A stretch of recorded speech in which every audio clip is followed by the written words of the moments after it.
Olá pessoal, bom dia, boa tarde, boa noite e até boa madrugada para quem nos acompanha em diferentes horários. Eu sou o professor Davi e estou com você para mais uma videoaula. Nesta aula, vamos continuar o estudo do livro A Importância do Ato de Ler, de Paulo Freire.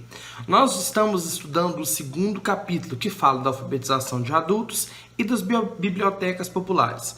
Já tivemos o primeiro vídeo deste capítulo, então se você não assistiu a primeira parte deste vídeo, que é do capítulo 2, você precisa assistir para compreender o estudo desta aula, que nós vamos partir de onde paramos na última aula, ok?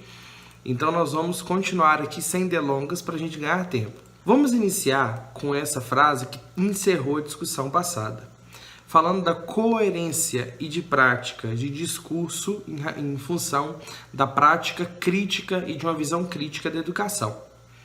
A questão da coerência entre a opção proclamada e a prática é uma das exigências que educadores críticos se fazem a si mesmos. É que sabem muito bem que não é o discurso que ajuiza a prática, mas a prática que ajuiza o discurso. Ou seja, para que nosso discurso tenha coerência, faça sentido, a nossa prática precisa ser tão crítica quanto o nosso discurso.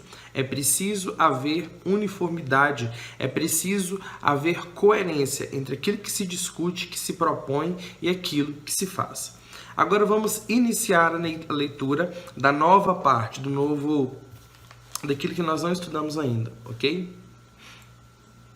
Nem sempre, infelizmente, muitos de nós, educadoras e educadores, que proclamamos uma opção democrática, temos uma prática em coerência com o nosso discurso avançado, ok? Eu estou grifando aí só o que a gente pode resumir.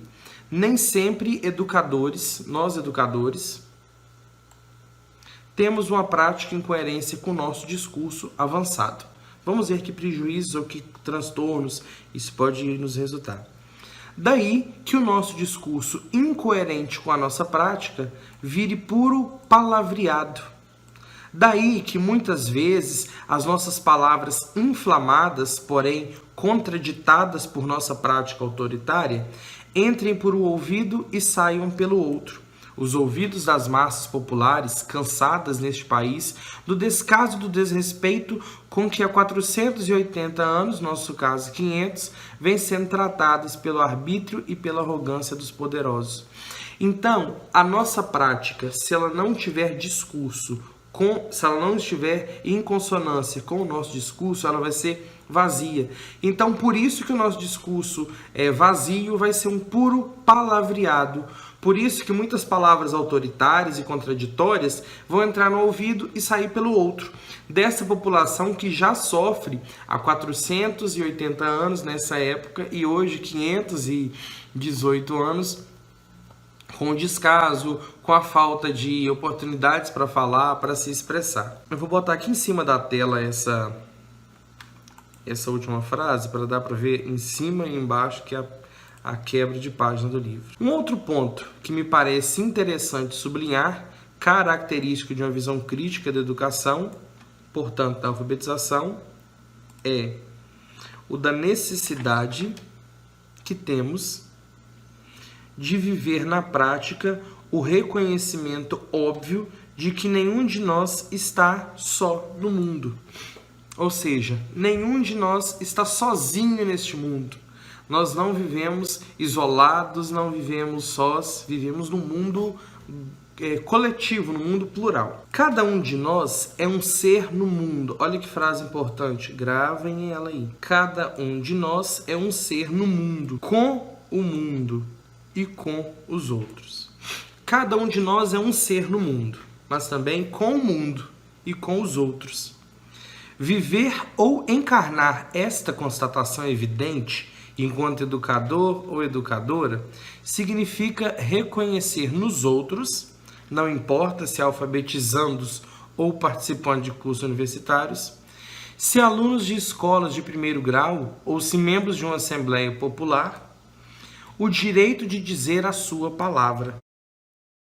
Aqui está falando da importância de se viver isso, de viver essa unidade, essa questão social, não importa se é com pessoas alfabetizandas ou participando de cursos universitários. Aqui, lembrando que Paulo Freire não trata a pessoa que não é alfabetizada como analfabeto, mas como alfabetizando. Tanto ele quanto quem está no centro universitário, tanto alunos de uma escola primária ou membros de Assembleia Popular. Mas deixa eu tampar algumas coisas aqui. Cada um de nós é um ser no mundo, com o mundo e com os outros. Viver ou encarnar esta constatação evidente significa reconhecer nos outros o direito de dizer a sua palavra, ok? Então você vai pegar e você vai escrever essa frase aí no seu caderno. Viver ou encarnar essa constatação vivente de que estamos no mundo significa reconhecer nos outros o direito de dizer a sua palavra. Então, reconhecer e tomar posse, encarnar mesmo essa ideia de que não estamos sós no mundo, significa reconhecer nas outras pessoas o direito que elas têm de dizer a palavra delas, dar a sua fala, dar a sua opinião e expressar-se. Direito deles de falar, aqui corresponde o nosso dever de escutá-los corretamente, com a convicção de quem cumpre um dever e não com a malícia de quem faz um favor para receber muito mais em troca. Ou seja, escutá-los de uma forma correta, escutá-los não por obrigação, só por escutar, mas valorizando e reconhecendo aquilo que ele tem, aquilo que ele fala e aquilo que ele é. Mas, como escutar implica falar também, ao dever de escutá-los corresponde o direito de igualmente temos de falar com eles. Então, se nós os escutamos, falar também implica, escutar também implica em falar. Então, se nós damos a ele o direito de escutá-los, nós também temos o direito de falar a eles. Ok? Escutá-los no sentido acima referido no fundo, falar com eles. Enquanto simplesmente falar a eles seria uma forma de não ouvi-los. Ou seja, o sentido que nós estamos falando aqui do direito que a pessoa tem de escutar, de ser escutada, ser ouvida. Então ela tem esse direito. Então, quando nós reconhecemos o direito que a pessoa tem de falar, nós também reconhecemos que nós podemos falar com eles, ouvi-los e podemos ser ouvidos. Nesta visão que eu estou exprimindo agora, que eu estou trazendo, de falar, de ouvir, de ouvir e falar, é uma visão democrática, que significa falar com eles, falar junto com eles. Agora, simplesmente falar, só falar por falar, seria falar a eles. Ou seja, estaríamos falando a eles, mas não estaríamos ouvindo-os. Seria apenas uma comunicação a eles. Então, entenda a diferença. Falar com eles é uma visão democrática, podemos falar junto, ouvir juntos. E falar a eles é uma visão individual, uma visão de coação, de egoísmo, que você só fala com eles, mas não dá o direito a eles de serem ouvidos. Dizer-lhes sempre a nossa palavra, sem jamais nos expormos e nos oferecermos a deles, arrogantemente convencidos de que estamos aqui para salvá-los, é uma boa maneira que temos de afirmar o nosso elitismo, sempre autoritário. Ou seja, dizer para eles sempre nossa palavra, sem ouvi-los, sem ouvir a opinião deles, é uma maneira de sermos elitistas, de sermos autoritários, ou seja, entender que somos a elite do conhecimento e que eles não têm conhecimento para oferecer. Este também não pode ser o modo de atuar de uma educadora ou de um educador cuja opção é libertadora. Por quê? Porque quando estudamos as tendências pedagógicas, nós vemos dois campos de tendências, as liberais e as progressistas. Lá em tendências pedagógicas, que se você não entendeu, talvez seja interessante prestar atenção aqui. Nós temos um grupo de tendências chamadas tendências liberais, essas aqui. Tendência liberal Tradicional, renovada, não diretiva, renovada, diretiva e tecnicista. São essas 4 tendências liberais.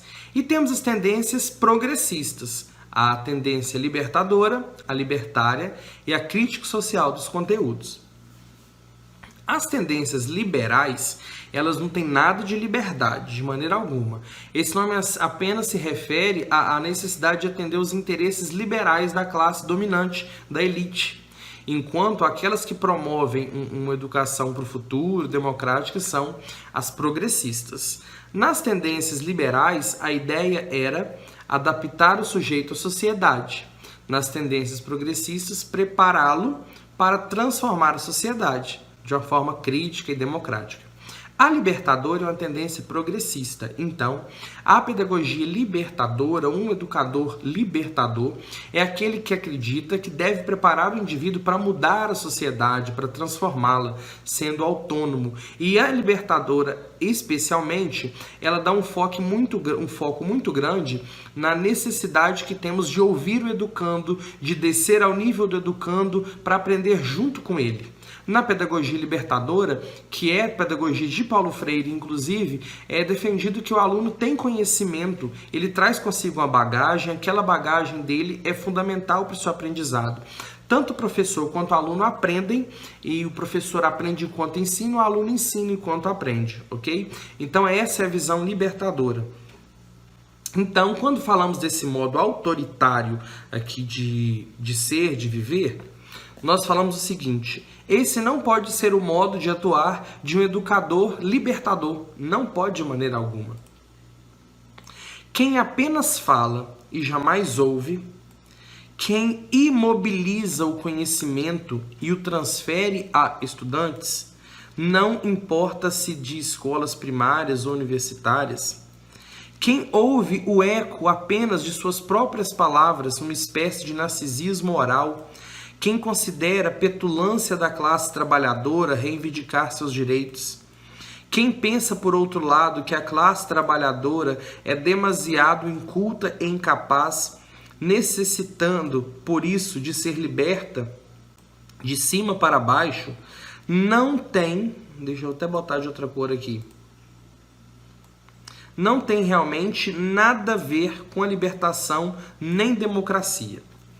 Quem acredita que as pessoas só devem ouvir, aquele que só ouve o eco da sua própria voz se propagando, ou seja, só ele fala e não escuta mais nada, a sua voz ecoa.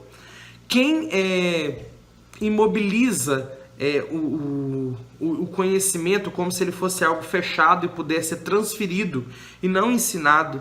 Quem entende que a classe trabalhadora, que os menos favorecidos, quando eles reivindicam, quando eles fazem greves, quem acha que greve, que reivindicação, que isso é ilegal, que isso é terrorismo, que isso é algo contraditório, quem pensa assim não tem realmente nada a ver com a libertação da democracia. Uma pessoa que pensa assim não é uma pessoa democrática. Por quê? Precisamos entender que o nosso direito de falar está ligado com o direito que temos de ouvir e o dos outros também. Então, falando que essa visão não tem nada a ver com a democracia, pelo contrário, quem assim atua e assim pensa, consciente ou inconscientemente, ajuda a preservação de estruturas autoritárias. Então, quem pensa dessa maneira, quem pensa que as pessoas não podem falar, apenas devem ouvi-la, quem pensa que o conhecimento é algo que pode ser dado engessado para as pessoas, pega essa ideia e dá a elas como se fosse simplesmente uma transferência. Quem entende que a classe trabalhadora é menos informada, menospreza, só porque é trabalhador mais pobre, sabe menos, não tem condição de pensar. Quem entende que as reivindicações das massas populares, isso é algo incorreto, quem não concorda com isso, não é um educador democrático. Pelo contrário, é uma pessoa que pensa assim, ajuda a preservar estruturas autoritárias. Então, enquanto professor, precisamos ter cuidado com tudo isso que fazemos, ok? Tudo dentro da visão crítica da educação.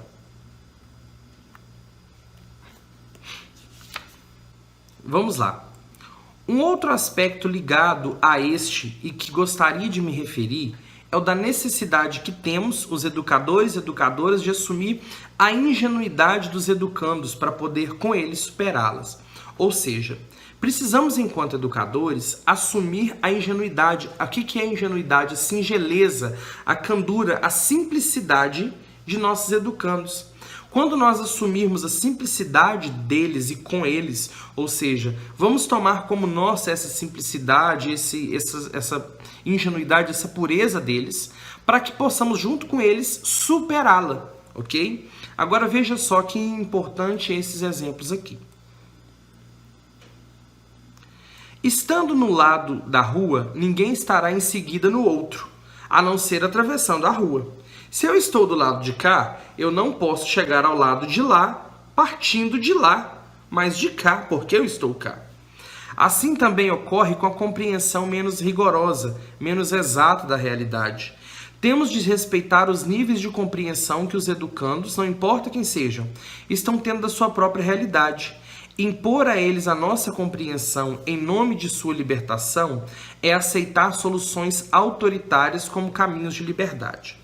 Vejam só, se nós estamos de um lado da rua, nós só vamos chegar do outro lado saindo de cá. Se eu estou lá, como que eu vou chegar lá saindo de lá se eu estou aqui? O que a gente está falando é que a gente precisa voltar no ponto de partida junto com o educando, ir na simplicidade dele, até onde ele tem, porque talvez ele tenha uma compreensão menos crítica e menos rigorosa da realidade do seu contexto. Mas para que possamos superar essa visão, nós precisamos reconhecer como ele está e descer até a visão dele. Muitas pessoas e muitos indivíduos, elas querem impor a essas pessoas a compreensão que eles têm da realidade. Querem que as pessoas aceitem de forma imputada a sua ideia, dizendo que assim eles serão libertos. E fazer isso é aceitar soluções autoritárias. E são caminhos que vão contrários à nossa libertação, à ideia que nós temos de sociedade democrática. Então, para ter uma visão crítica que faça sentido com a sua visão de educação, a sua postura deve ser essa. Você deve descer ao nível do aluno para, junto com ele, superar essa visão menos exata, menos rigorosa da realidade, ingênua. Então, superar essa realidade significa assumir a simplicidade do aluno, a ingenuidade dele, e junto com ele trabalhar para que ele supere essa visão ingênua, menos rigorosa e menos exata do contexto e da realidade, ok? Mas assumir a ingenuidade dos educandos demanda de nós a humildade necessária para assumir também a sua criticidade, superando com ela a nossa ingenuidade também. Quando assumimos a ingenuidade, descemos ao nível do aluno, para alcançar com ele a superação dessa ingenuidade, precisamos assumir também a crítica que ele tem, a criticidade que ele tem. E assim, nós vamos superar aquilo que nós temos de ingênuo, aquilo que nós temos de menos rigoroso, ok? Então, descer ao nível do aluno significa assumir a sua ingenuidade, mas também a sua criticidade. E isso reitera aquilo que falamos, que aprendemos com nossos educandos. Só educadoras e educadores autoritários negam a solidariedade entre o ato de educar e o ato de serem educados pelos educandos. Só eles separam o ato de ensinar do ato de aprender, de tal modo que ensina quem supõe sabendo e aprende quem é tido como quem sabe nada. Ou seja, educadores e educadores autoritários são os únicos que vão negar essa relação entre o ato de ensinar e o ato de aprender, entendendo que está atrelado. Quando educamos, aprendemos.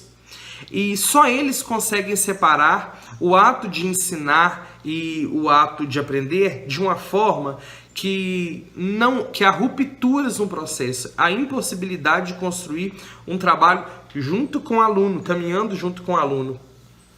Nós entendemos que ensinamos como como mais experientes, mais habituados com o contexto, mas aprendemos porque não sabemos nada do contexto do aluno, não sabemos a sua realidade. Então, ele nos ensina, nós aprendemos, nós ensinamos e eles aprendem. Na verdade, para a afirmação "quem sabe ensina a quem não sabe", se recupere de seu caráter autoritário, ou seja, falar assim, quem sabe ensina para quem não sabe. Para que essa frase perca o seu caráter autoritário, o que é necessário? É preciso que quem sabe saiba sobre tudo que ninguém sabe tudo e que ninguém tudo ignora. Ou seja, a pessoa precisa entender, essa palavra ache aqui pode ser substituída por sabe, tá? Para superar essa frase, quem sabe ensina para quem não sabe, a gente precisa entender que é preciso que quem saiba sobre...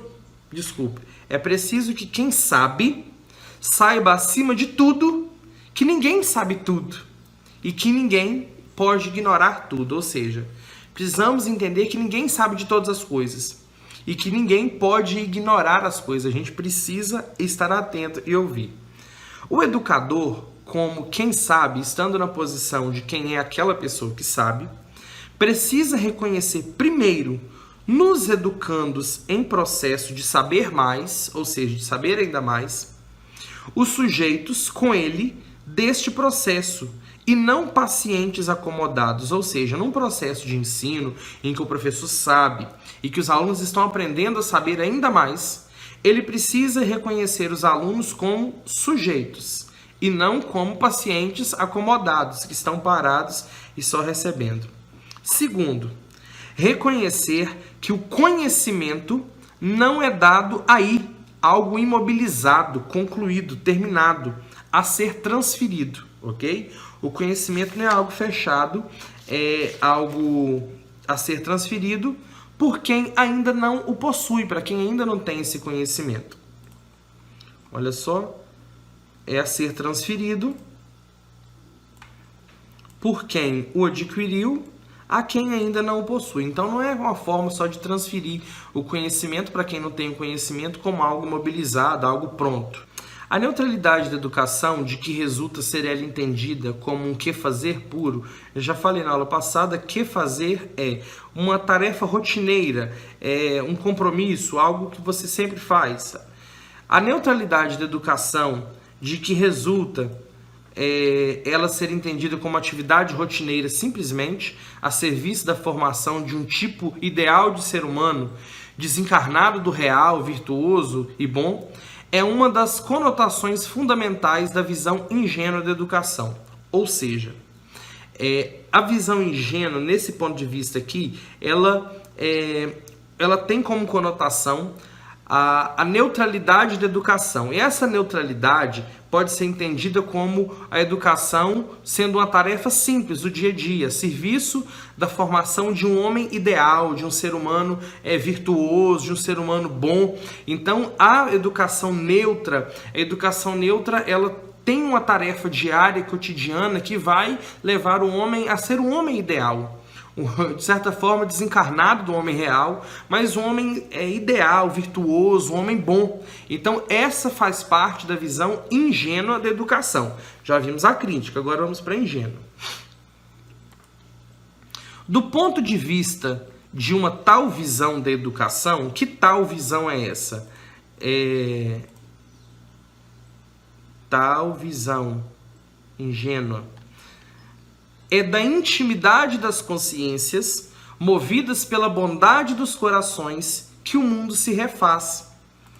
E, já que a educação modela as almas e recria os corações, ela é a alavanca das mudanças sociais. Para essa visão ingênua, a intimidade das consciências, a bondade que há no coração dos homens, é isso que faz com que o mundo se transforme. Ok? A educação, ela modela as almas, ela recria corações e ela faz com que mudanças aconteçam.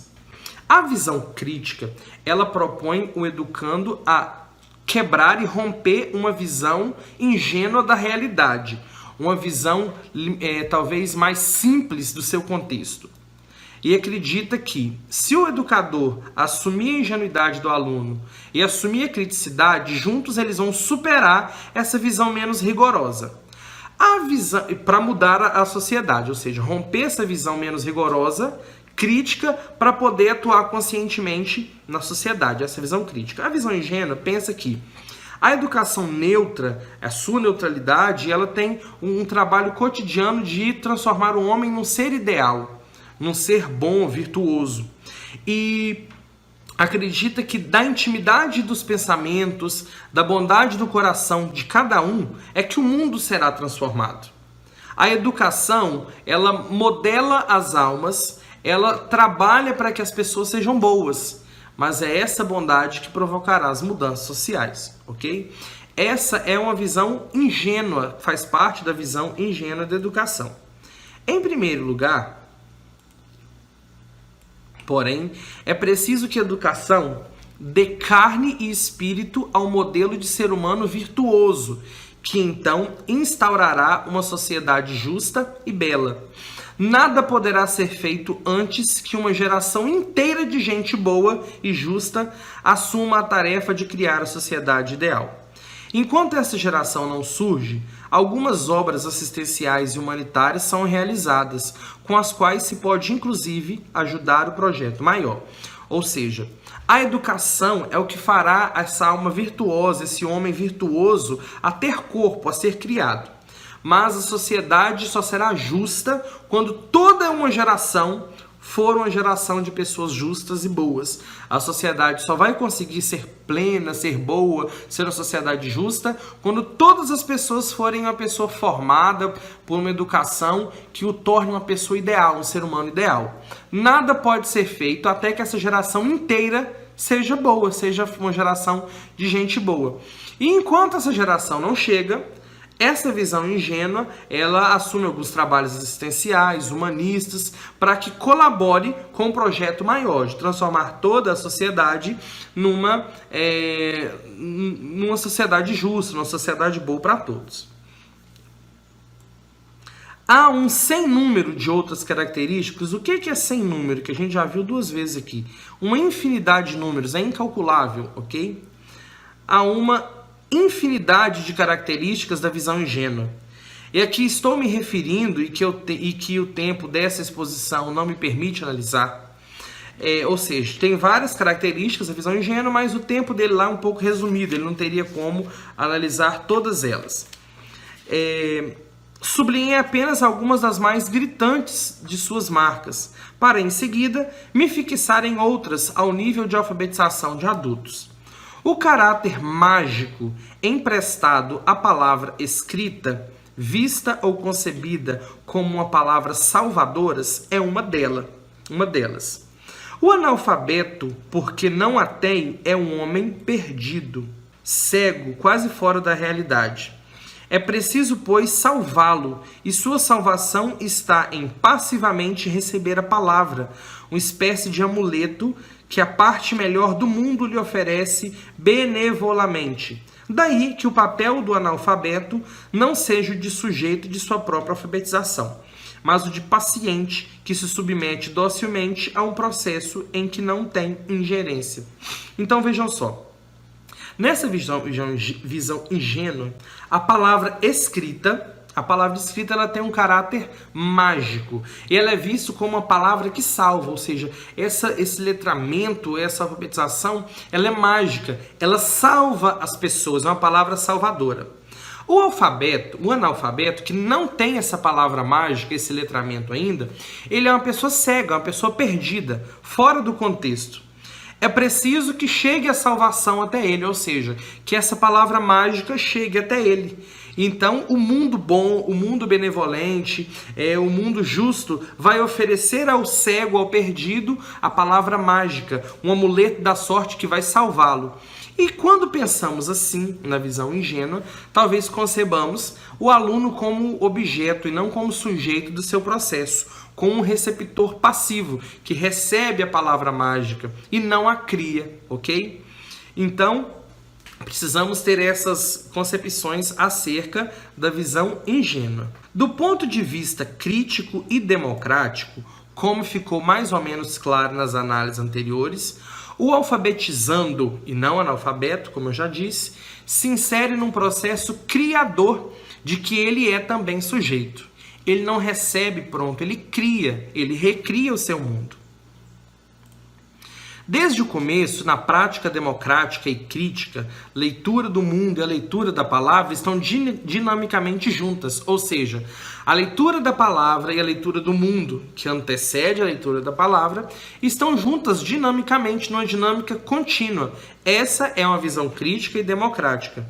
O comando da leitura e da escrita se dá a partir de palavras e de temas significativos à experiência comum dos alfabetizandos, e não de palavras e temas ligados à experiência do educador, ou seja, o que é construído é com base na experiência do aluno, no seu contexto, na sua leitura de mundo, e não naquilo que faz parte do mundo do educador, no mundo que faz parte da vida dele.